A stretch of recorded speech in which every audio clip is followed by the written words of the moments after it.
जी 26 question है। Just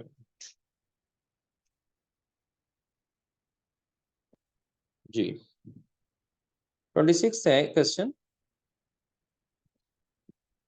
Hormones affect the target cells by initiating new biochemical reaction, by regulating the biochemical reaction by enzymes, control long-term changes, और both B and C correct।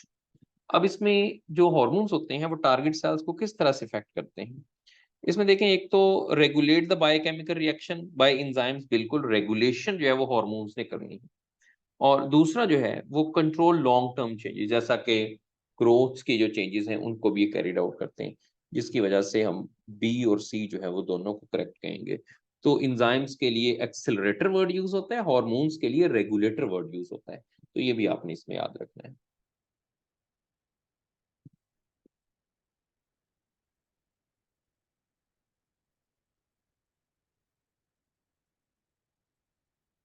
Twenty seven question है, secretion of one of the following if decrease in blood pressure, blood volume and osmotic pressure of the blood। अगर ये सारे के सारे जो pressure है वो डिक्रीज कर जाए तो कौन सी सक्रीशन जो है वो प्रोड्यूस होगी? Prolactin, anti diuretic hormone, oxytocin और लिटराइजिंग हार्मोन। तो आप जानते हैं कि ब्लड प्रेशर को, ब्लड वॉल्यूम को किसने मेंटेन करना है? वो एंटी डायरेटिक हार्मोन मेंटेन करना है, एडीएच। इसने ऑस्मो रेगुलेशन जो है वो करना है, और हम ऑलरेडी इस पे डिटेल में बात कर चुके हैं कि इसने प्रोड्यूस कहां से होना है। इसने प्रोड्यूस हाइपोथैलेमस से होना है। 28 क्वेश्चन है, lack of this hormone produce diabetes insipidus. Luteinizing hormone, thyroid stimulating hormone, oxytocin और एंटी डाययूरेटिक हार्मोन। अब डायबिटीज इंसिपिडस और डायबिटीज मेलिटस में फर्क क्या होता है? देखिए, डायबिटीज इंसिपिडस जो होती है इसमें बहुत ज्यादा क्वांटिटी का यूरिन प्रोड्यूस होता है, large quantity of dilute urine. और जो डायबिटीज मेलिटस होता है उसमें शुगर लेवल इंक्रीज करता है। अब जो बहुत ज्यादा क्वांटिटी में डाइल्यूट यूरिन प्रोड्यूस होगा तो इसमें जो थर्स्ट की कंडीशन है वो डेवलप होगी। और ये किस वजह से होगी? अगर प्रॉपर जो वाटर है उसकी रीअब्जॉर्प्शन नहीं हुई। तो वाटर की रीअब्जॉर्प्शन जो है वो किसने करनी है? बात कर चुके हैं बड़ी डिटेल में। ये एंटी डायूरेटिक हार्मोन जो है वो इसने करनी है। तो अगर एंटी डायूरेटिक हार्मोन की प्रोडक्शन नहीं होगी तो उससे ये कंडीशन जो है वो डेवलप होंगी। 29th क्वेश्चन है, it is under the control of pituitary trophic hormone STH and ACTH, यानी सोमेटोट्रोफिन हार्मोन और adenocorticotrophin hormone, and responsible directly to the level of blood glucose. This statement is true for. किसके लिए statement true है? Thyroid gland के लिए, आइल्स of लैंगरहैन के लिए, adrenal gland के लिए और गोनेड्स के लिए। तो आप जानते हैं कि जो एसटीएच है और एसीटीएच है, ये दोनों के दोनों जो होते हैं वो ब्लड ग्लूकोज के लेवल को कंट्रोल करने में भी काम करते हैं। और वो कैसे काम करते हैं? वो पेंक्रियास जो होती है उसका जो एंडोक्राइन पोर्शन है उसको हम आइल्स ऑफ लैंगरहैन कहते हैं, याद रखना है। This is the endocrine part of pancreas. और पेंक्रियास से ही दोनों हार्मोन प्रोड्यूस होते हैं, इंसुलिन भी और ग्लूकागॉन।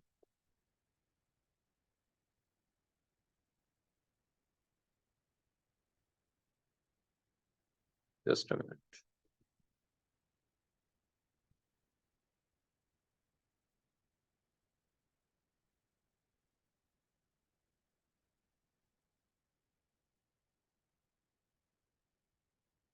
जस्ट अ मिनट, मैं जरा थोड़ा सा इसमें प्रॉब्लम आ गया।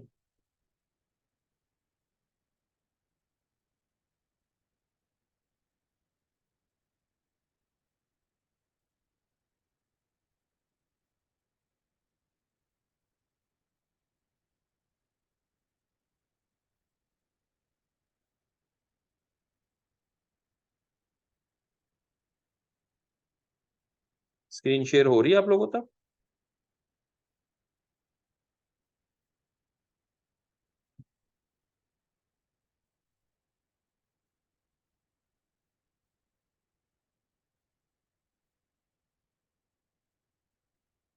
ओके।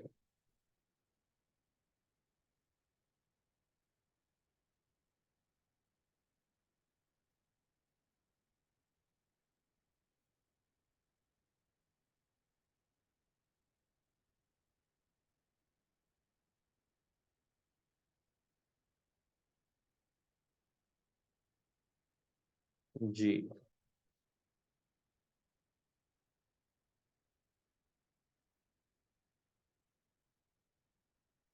ओके, ये आवाज मेरी क्लियर है सब लोगों तक? काइंडली बताइएगा जरा। और स्क्रीन भी शेयर हो रही है? Okay, thank you. तो 29th का जो है वो बीटा ऑप्शन करेक्ट है, आइल्स ऑफ लैंगरहैंस, क्योंकि ये एंडोक्राइन पोर्शन है पेंक्रियाज का, जहां से इंसुलिन और ग्लूकागोन जो है वो प्रोड्यूस होंगे। 30th क्वेश्चन है, insulin depresses the blood glucose level by increasing the glycogen synthesis, by increasing cell utilization of glucose, by stimulating the conversion of glucose into lipids and protein, all of these। तो insulin किस तरह से glucose level को कम करेगी? Glycogen synthesis को increase करके, या utilisation of glucose को इंक्रीज करके, या ग्लूकोज को अदर ऑर्गेनिक कंपाउंड में कन्वर्ट करके। तो चारों की चारों जो ऑप्शन है वो करेक्ट है, जिस वजह से हम अल्फा जो है वो डेल्टा चूज करेंगे, ऑल ऑफ दीज। तो आप जानते हैं जब ग्लाइकोजन सिंथेसिस बढ़ेगी तो ब्लड ग्लूकोज जो है वो लिवर में जाकर स्टोर हो जाएगा। जब सेल यूटिलाइजेशन ऑफ ग्लूकोज बढ़ेगी तो ब्लड से ग्लूकोज सेल अपटेक करना शुरू कर देंगे, जिससे ग्लूकोज लेवल ब्लड में कन्वर्ट होना कम होना शुरू हो जाएगा। फिर ग्लूकोज लिपिड और प्रोटीन में जब स्टोर होगा तो उसके रिजल्ट में भी ग्लूकोज लेवल जो है वो कम होना शुरू हो जाएगा। जी। 31 नंबर है, the diabetes mellitus is the result of under secretion of insulin, under secretion of estrogen, under secretion of thyroxine और under secretion of vasopressin। तो आप जानते हैं कि इसमें under secretion of insulin जो है वो यहाँ पर डायबिटीज मेलिटस कॉज करती है, जिससे हम जानते हैं कि शुगर लेवल बहुत बढ़ जाता है, जिसके लिए हम वर्ड जो है वो हाइपर ग्लाइसीमिया भी यूज करते हैं। एक टर्म यूज होती है hyperglycaemia, high blood sugar level, और इससे शुगर यूरिन के अंदर भी जाना शुरू हो जाता है। और ये एक साइन है कि इंसुलिन जो है वो प्रॉपर प्रोड्यूस नहीं हो रही, या इंसुलिन के लिए सेल जो है वो रिएक्ट नहीं कर रहे।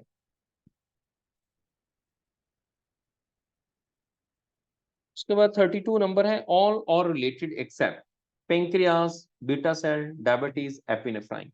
तो इसके अंदर सारे एक दूसरे से रिलेट करें सिवाय एपिनेफ्राइन के। अब एपिनेफ्राइन क्या है? ये एक ऐसा हार्मोन जो कि एड्रिनल मेडुला से प्रोड्यूस हो रहा है। पेंक्रियास के अंदर बीटा सेल्स होते हैं और वहां से आप जानते हैं इंसुलिन प्रोड्यूस होती है, और अगर इंसुलिन प्रोड्यूस ना हो तो डायबिटीज की कंडीशन डेवलप हो जाती है। तो ये आपस में एक दूसरे से रिलेट कर रहे हैं। तो समटाइम कैसे ऐसे आ जाते हैं कि जिसमें आपको उनका आपस में रिलेशन बताना होता है कि कौन से एक दूसरे से रिलेट कर रहे हैं, या उसमें ऑड कौन सा है। तो इस तरह का सवाल भी आ सकता है। 33 नंबर है, the isles of Langerhans which secrete the hormone insulin and glucagon comprises of the liver, spleen, kidney और पेंक्रियास। तो दोनों हार्मोन अभी हम इस पे बात कर चुके हैं कि पेंक्रियास से प्रोड्यूस होते हैं, लेकिन पेंक्रियास के अंदर दो तरह के सेल्स होते हैं, जैसा अभी हमने कहा कि अल्फा सेल्स हैं और बीटा सेल्स होते हैं। अल्फा सेल्स के जो नंबर होते हैं वो स्मॉल होते हैं, small number of the alpha cell. Beta cells होते हैं उसके नंबर बहुत ज्यादा होते हैं। अल्फा सेल्स जो है वो ग्लूकागोन प्रोड्यूस करते हैं, और जो बीटा सेल्स होते हैं वो इंसुलिन प्रोड्यूस करते हैं। इसी वजह से ज्यादातर प्रॉब्लम जो है वो इंसुलिन प्रोडक्शन की ही आती है, क्योंकि बहुत ज्यादा तादाद में बीटा सेल्स होते हैं। जो ज्यादा कॉमन जो डिसऑर्डर है वो यही होता है। अल्फा सेल में जो डिसऑर्डर है, क्योंकि एक तो बहुत थोड़े से हैं, तो ये बड़ा रेयरली ऐसा होता है कि ग्लूकागोन के अंदर कोई प्रॉब्लम आए।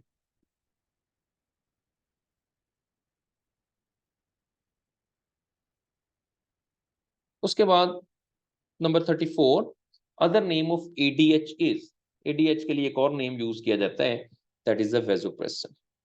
ये याद रखना। 35 number is the organ affected by the disturbance of calcium metabolism or nerves, blood, skeleton muscles, all of these। तो ये सारे के सारे जो पार्ट हैं ये कैल्शियम मेटाबॉलिज्म की वजह से इफेक्ट होते हैं। आप जानते हैं नर्व्स के अंदर भी कैल्शियम का रोल है, और वहां हमने ये पढ़ा कि साइनेप्स जब होता है उसमें जब न्यूरोट्रांसमीटर रिलीज होने होते हैं तो कैल्शियम जब वो अंदर जाएगी उस साइनेप्टिक नोड में, तो वहां पर न्यूरोट्रांसमीटर जो है वो रिलीज होंगे एक्सोसाइटोसिस से। ब्लड के अंदर भी कैल्शियम का रोल है, क्योंकि मिनरल होम्योस्टेसिस के अंदर यहाँ डिपॉजिट होना होता है, बोन्स के अंदर और मसल्स में और स्केलेटन के अंदर। मसल कॉन्ट्रैक्शन में कैल्शियम का बहुत इंपॉर्टेंट रोल है। तो सारे के सारे पार्ट इफेक्ट होंगे जब कैल्शियम के अंदर डिस्टर्बेंस होती है। 36. It is here that many of the new sensory stimuli of the nervous system are converted into hormonal response by hypothalamus, pituitary gland, adrenal gland और hypophysis cerebri। तो इसमें जो करेक्ट है वो हाइपोथैलेमस है। देखिए हाइपोथैलेमस एक ऐसा ब्रेन का पार्ट होता है, फोर ब्रेन का पार्ट होता है, जिसके अंदर हमने पहले ही बताया कि न्यूरो सेक्रेटरी सेल्स होते हैं और इसमें बहुत से फैक्टर्स प्रोड्यूस होते हैं। ऊपर मैंने पहले ही एमसीक्यूज के अंदर इसको डिस्कस किया था। तो ये पार्ट जो होता है जो हार्मोनल रिस्पॉन्स को कन्वर्ट करता है नर्वस स्टिमुलेशन को।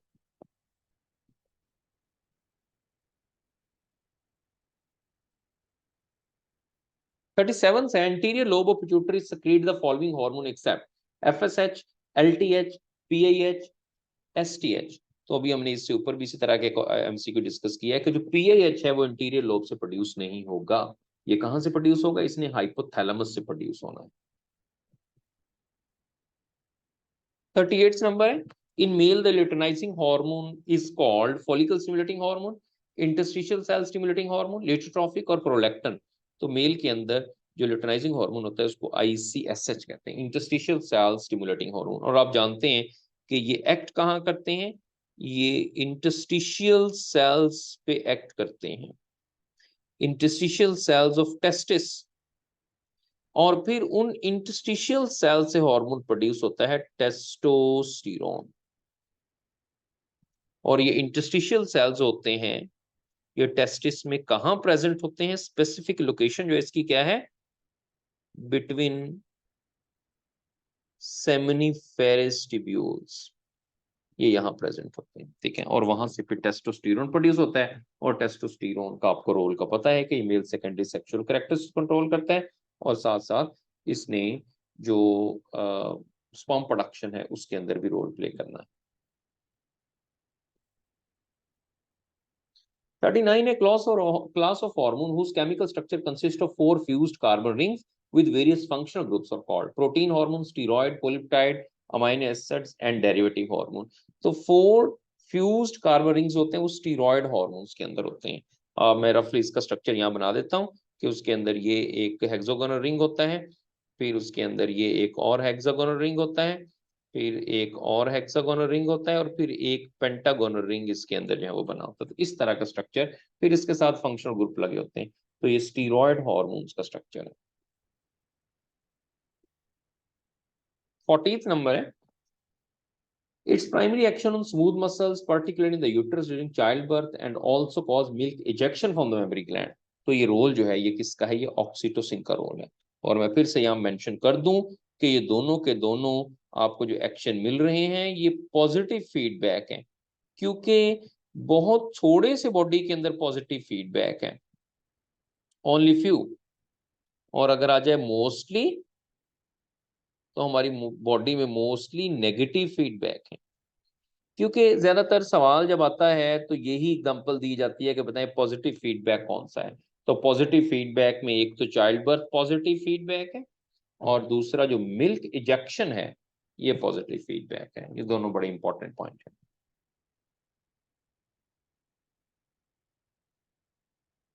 41 है, the hormone is responsible for the fight and flight response. कौन सा हार्मोन है? Thyroxine and melatonin, insulin and glucagon, epinephrine, norepinephrine and oestrogen and progesterone. आप जानते हैं ये दोनों के दोनों हार्मोन जो होते हैं ये फाइट एंड फ्लाइट रिस्पॉन्स में काम करते हैं। या हम ये कहते हैं कि these hormone reinforce the sympathetic nervous system. हमने नर्वस कोऑर्डिनेशन के अंदर भी डिस्कस किया था कि जो बॉडी में इमरजेंसी स्टेट के लिए काम करना है इन दोनों ने काम करना है। और इन दोनों का रोल फाइट एंड फ्लाइट में क्या होता है? दे simply increase the blood pressure. Blood pressure को इंक्रीज करते हैं, ये हार्ट बीट के इंक्रीज करने में, ब्रीदिंग भी इंक्रीज होती है, लेकिन स्पेसिफिकली इनका काम ब्लड प्रेशर को इंक्रीज करना होता है। 42 है, which of the following hormone would bind to the receptor located on the inside of the cell। यहां आप देखें अगेन उसी तरह का एक सवाल आया है इनसाइड ऑफ द सेल। तो जो सेल के अंदर जाएगा वो कौन सा हार्मोन होगा, वो स्टीरॉयड नेचर का हार्मोन होगा। तो यहाँ आपके पास ऑप्शन है testosterone, follicle stimulating hormone, prolactin और ग्रोथ हार्मोन। तो इसमें टेस्टोस्टेरोन जो है ये ऐसा हार्मोन है जो इनसाइड सेल जाएगा। और ये जो आपके सामने चार हार्मोन हैं ये कहाँ एक्ट करेंगे, they act on sale membrane. क्यों सेल मेम्ब्रेन पे एक्ट करेंगे, क्योंकि ये प्रोटीनिशियस बेस्ड हार्मोन्स आपको मिलेंगे।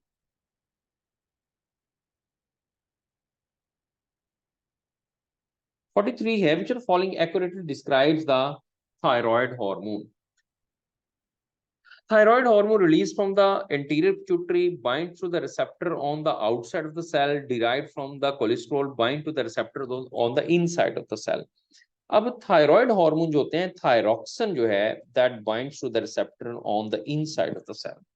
अब एक्चुअली थायराइड हार्मोन जो है ये थायरोक्सिन है जो है वो थायराइड ग्लैंड से प्रोड्यूस होते हैं, लेकिन स्टीरॉयड नेचर की तरह इनका काम बिल्कुल स्टीरॉयड हार्मोन्स की तरह का होता है। Action similar to steroid hormones. और स्टीरॉयड हार्मोन्स क्या करते हैं, that bind to the receptor inside the cell. I hope कि आपको ये कॉन्सेप्ट जो है वो क्लियर हो गया होगा कि कौन से हार्मोन सेल मेम्ब्रेन पे एक्ट करते हैं, कौन से उस सेल मेम्ब्रेन को पास करके अंदर जाके एक्ट करते हैं। 44th है which of the following is a physiological function that is mediated by the hormone released by the posterior pituitary।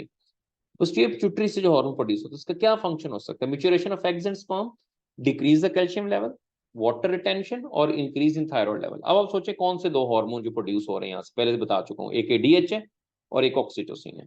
दोनों का रोल आपको पता है। तो यहाँ मुझे जो नजर आ रहा है वो एडीएच का रोल नजर आ रहा है और वो है वाटर रिटेंशन। तो वाटर रिटेंशन किसका रोल है, एंटी डायूरेटिक हार्मोन का रोल है।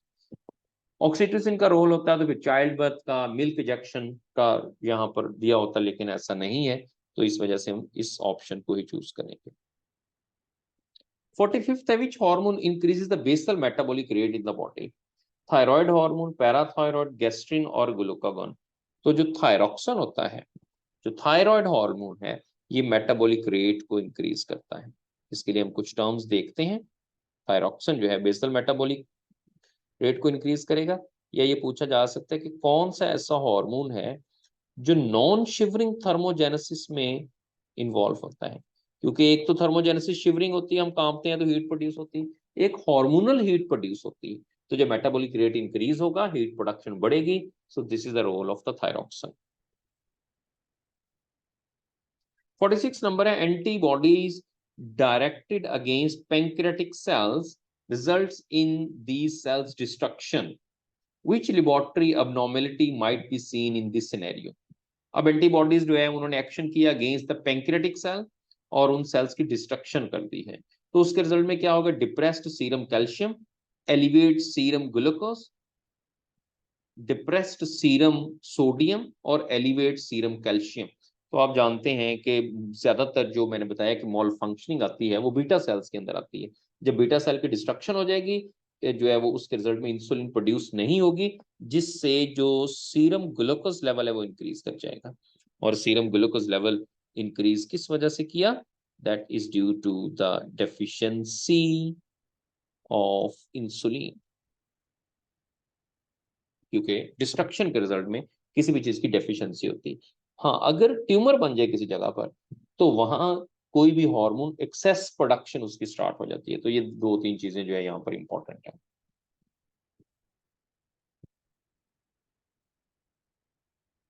47 है hormone secreted by the hypothalamus would be classified as the intracrine, autocrine, paracrine और endocrine।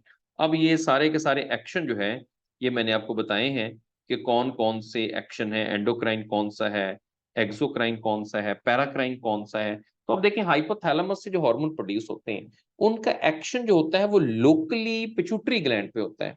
तो इसका मतलब है वो करीब ही एक्ट करते हैं, जिस वजह से हम देखेंगे कि ये पैराक्राइन एक्शन मोस्टली इसको कंसिडर किया जाएगा।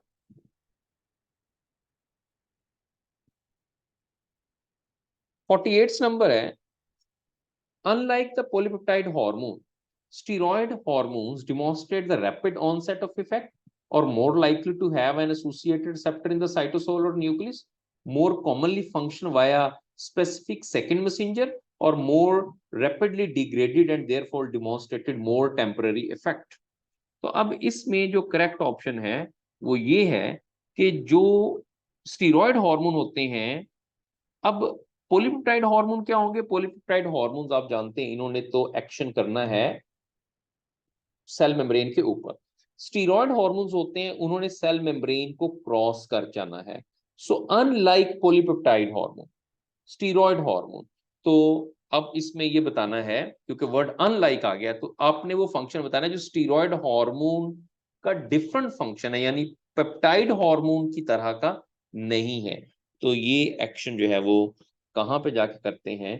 इनका action more likely the receptors in the cytosol और द न्यूक्लियस, यानी साइटोसोल या न्यूक्लियस के अंदर इनका एक्शन होता है। लेकिन जो पॉलीपेप्टाइड एक्शंस होते हैं वो क्या करते हैं? उनके लिए सेकंड मैसेंजर जो है वो रिक्वायर्ड होते हैं। तो याद रखना है कि जब वर्ड आ जाता है सेकंड मैसेंजर का, कि सेकंड मैसेंजर किन के लिए रिक्वायर्ड होते हैं? ये पॉलीपेप्टाइड हार्मोन्स के लिए रिक्वायर्ड होते हैं। ये बड़ा इंपॉर्टेंट कॉन्सेप्ट है, कई दफा पेपर के अंदर जो है वो रिपीट भी हुआ है। 49 क्वेश्चन है, steroid hormone includes which of the following? कौन कौन से स्टीरॉयड हैं? Thyroid and adrenal cortical hormone, pancreatic and thyroid hormone, sex hormone and adrenal medullary hormone, sex hormone and adrenal cortical hormone.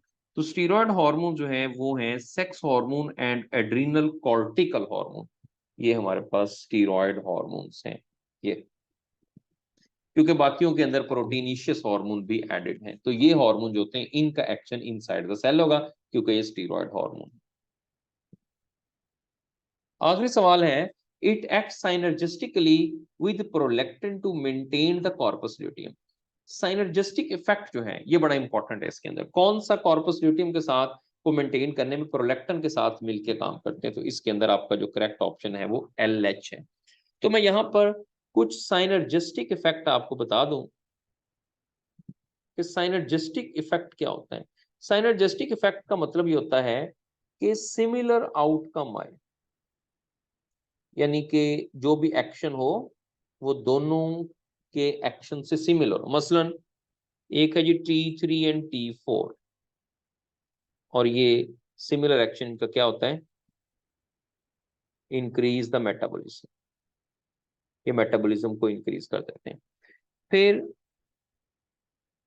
Epinephrine और जो nor epinephrine है इनका भी साइनर्जिस्टिक effect होता है,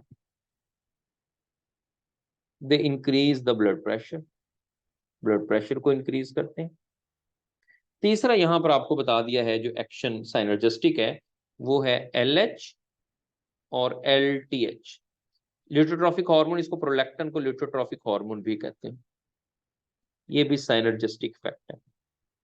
दोनों मिलके काम करते हैं मेंटेन कॉर्पस ल्यूटियम। ये अब इसी तरह से साइनर्जिस्टिक इफेक्ट के साथ साथ आपको याद रखना होता है एंटागोनिस्टिक एक्शन। एंटागोनिस्टिक इफेक्ट, अब देखिए एंटागोनिस्टिक इफेक्ट में क्या होता है, इनमें डिफरेंट या ऑपोजिट एक्शन होता है, ऑपोजिट आउटकम होती है। ये आपको ऑपोजिट आउट बहुत सारे यहाँ पर आपको एक्शन इनमें मिलते हैं। अब एंटागोनिस्टिक में आप जानते हैं एक इंसुलिन और ग्लूकागॉन है, ये भी एंटागोनिस्टिक काम करते हैं। इसी तरह से इंसुलिन के साथ कॉर्टिसोल हार्मोन जो है ये भी एंटागोनिस्टिक काम करते हैं, क्योंकि कॉर्टिसोल ग्लूकोज लेवल को इंक्रीज करता है, इंसुलिन डिक्रीज करता है, ग्लूकागॉन इंक्रीज करता है, इंसुलिन डिक्रीज करता है। ये भी आपको एंटागोनिस्टिक मिलेंगे। फिर आप जानते हैं कैल्सिटोनिन एंड पैराथॉर्मोन, ये आपको एंटागोनिस्टिक मिलता है। तो कहने का मतलब यह है कि आपको याद रखना है कि साइनर्जिस्टिक इफेक्ट और एंटागोनिस्टिक इफेक्ट जो है वो कौन से होते हैं। तो समटाइम हार्मोनल पेयर पूछ लिया जाता है और बताया जाता है कि आपसे पूछा जाता है कि बताएं इसमें एंटागोनिस्टिक रोल कौन सा है और साइनर्जिस्टिक इफेक्ट जो है वो कौन सा है। So this is all about today's the test discussion on the hormones, endocrine system या केमिकल कोऑर्डिनेशन। इससे रिलेटेड कोई क्वेश्चन है आपके माइंड में तो आप पूछ सकते हैं।